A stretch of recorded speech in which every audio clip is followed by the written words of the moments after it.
بص يا صديقي، ده مدخل مرتفع شويه من على الارض. فعمل له ايه؟ عمل له شيء زي درج السلم كده تعلى بيه. تمام ماشي. دخل عمل الغرفه، قطع الغرفه جوه، وعمل البير اهو جوه الغرفه، بير مستطيل جوه الغرفه اهي. تمام كده. زي ما قلت لحضرتك ان ممكن يبقى عامل مداخل، عمل مدخل، قطع مدخل زي ده كده وعمله وما كملش الغرفه ولا دفن فيه وسابه ومشي، او لغرض ما او لسبب ما كملش فيها الدفن. اهو دي واحده اهي. تعالى بقى اوريك واحده تانيه. تمام. نحت المدخل ونحت جزء من الغرفه. تمام. وما عملش فيها اي شيء تاني خالص. اهي ادي المدخل، تم نحت المدخل اهو. تمام.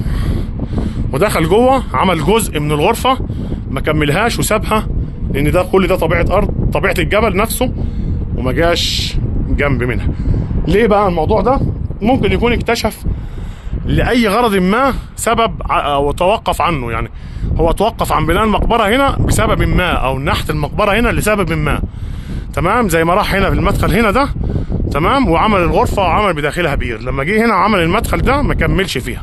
زي ممكن ما بتلاقي ابيار حضرتك بس ملهاش غرف، هو عمل بير. مش بير ميه ولا حاجه، ده بيبقى بير دفن. تمام كده. بس لسبب ما في المنطقه اكتشف